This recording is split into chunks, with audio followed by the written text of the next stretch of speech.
C'est quoi le mariage d'amour? L'amour suffit-il vraiment pour bâtir un foyer solide? Bonsoir à tous et bienvenue, je suis Dr Richard, votre Mathieu Coach. Avant de commencer, n'oubliez pas de vous abonner, surtout d'activer la cloche de notification pour ne rater aucune de nos prochaines vidéos. Aujourd'hui, presque tout le monde veut se marier par amour. On dit généralement, tant que je l'aime, tout ira bien. Mais regardez autour de vous, des couples qui s'aimaient follement se déchirent aujourd'hui. Des foyers autrefois heureux sont devenus des champs de bataille. Déjà, le mariage d'amour est le fait de choisir comme seule base de son mariage l'amour et le sentiment que l'on a l'un pour l'autre. Donc tu estimes que si tu l'aimes et qu'il t'aime, alors c'est suffisant pour avoir un mariage heureux, un mariage durable. C'est même là l'intérêt de cette question, ou alors de ces deux questions qui nous sont posées un peu plus haut par nos amis via les commentaires. Et nous essayerons d'apporter des éléments de réponse parce que nous croyons que s'ils ont posé cette question, c'est parce que le mal est suffisamment profond de savoir que plusieurs personnes qui s'aimaient hier, des gens qui s'aimaient profondément, aujourd'hui se déchirent dans les foyers. On se pose la question, qu'est-ce qui n'a pas marché? C'est pourquoi Mathieu Coach essaie d'en parler aujourd'hui pour donner des éléments de réponse et aider les uns et les autres à comprendre si l'amour seul suffit pour tenir un foyer. En fait, tout porte à croire que nous avons transformé le mariage en une simple émotion passagère. C'est ce que nous allons découvrir ensemble au travers de cette histoire que je m'en vais vous raconter. David et Sarah se sont rencontrés à l'église. Leur amour était visible. Regard brillant, message tard dans la nuit, projet grandiose. Tout le monde disait même à ces deux-là qu'ils sont faits l'un pour l'autre. Ils se sont mariés dans la joie, entourés de leurs meilleurs amis.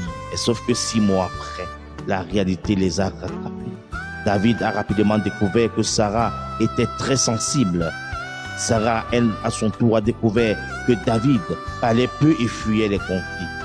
Parce que souvenez-vous que les conflits ont un seul caractère, celui de tester réellement votre amour. Alors les disputes ont commencé, puis le silence, puis les regrets. Un jour, Sarah a même dit, je croyais que l'amour suffisait, mais je me sens seul dans ce mariage.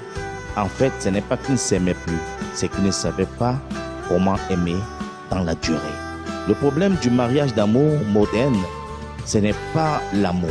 Il faut être clair dessus, ce n'est pas l'amour, mais c'est la définition que l'on donne.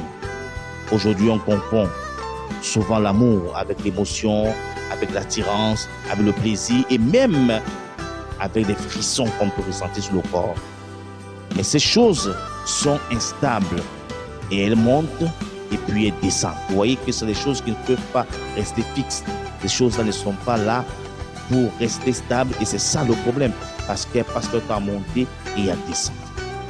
Aimer dans le mariage, ce n'est pas seulement dire je t'aime quand tu me rends heureux. Non, non, non.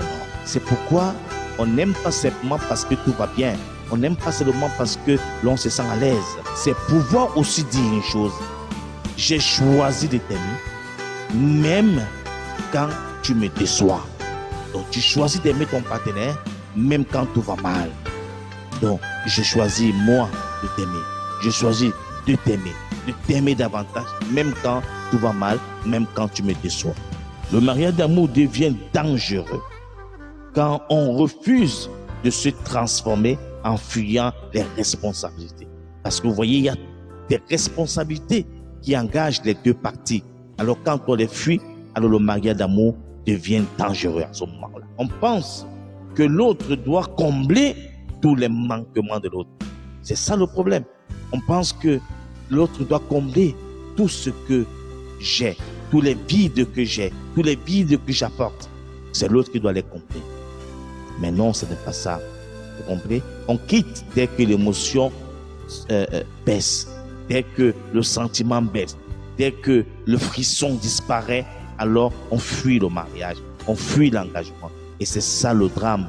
C'est cette mauvaise chose qu'on approche généralement dans un mariage d'amour. C'est pourquoi je vais te dire qu'un amour non préparé devient une bombe à retardement. Il faut toujours préparer son amour. Sinon, cela deviendra une grosse bombe à retardement. Pour donc t'aider, voici 3 piliers pour transformer l'amour en fondation durable.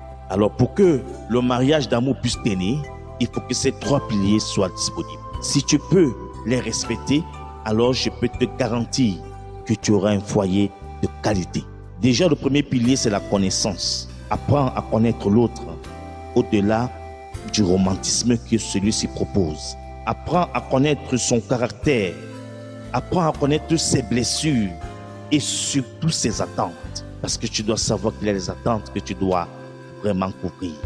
Deuxième pilier, pour passer rapidement, pour ne pas rendre ce voice assez long, c'est la maturité. Le mariage réussi n'est pas entre 2 amoureux, mais entre 2 personnes prêtes à grandir ensemble. C'est pourquoi il faut la maturité des gens qui sont prêts à grandir ensemble. Donc, ce n'est pas seulement un groupe de toutous qui sont là, des amoureux qui sont là, non. Il faut des personnes qui sont prêtes à grandir ensemble. Comme 3e pilier, ce que je peux ajouter rapidement, c'est la vision commune. Parce que l'amour sans direction s'épuise. Donc, il faut vraiment que l'amour là ait une direction stable, une vraie direction. Vous devez regarder ensemble dans la même direction. Un couple doit savoir où est-ce qu'ils vont et pourquoi est-ce qu'ils vont vers cette direction.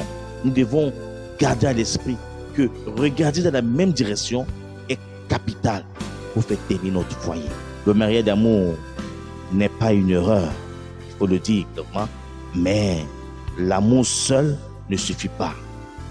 L'amour est le point de départ pour un mariage d'amour, mais toutefois, il ne garantit pas que tu vas arriver à destination en paix.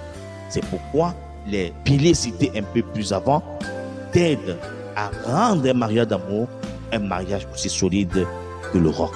Alors, un vrai mariage d'amour, c'est quand 2 personnes décident de bâtir ensemble.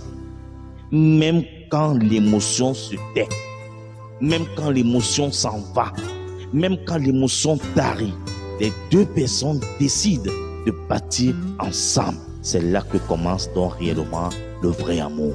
Le vrai mariage commence donc lorsqu'on se fixe sur ces 3 piliers. La maturité, la connaissance et aussi la vision commune. Ces 3 points importants qui viennent soutenir l'amour permettent que votre foyer tienne longtemps et que votre mariage soit une référence. Alors mon cher ami, si ce message t'a parlé, n'oublie pas de liker, surtout de partager et bien entendu abonne-toi. Penses-tu réellement que l'amour suffit pour réussir un mariage? Si tel est le cas, n'oublie pas de nous le dire en commentaire parce que ton avis aussi compte. À bientôt pour une nouvelle publication avec Marty Coach. Bye bye.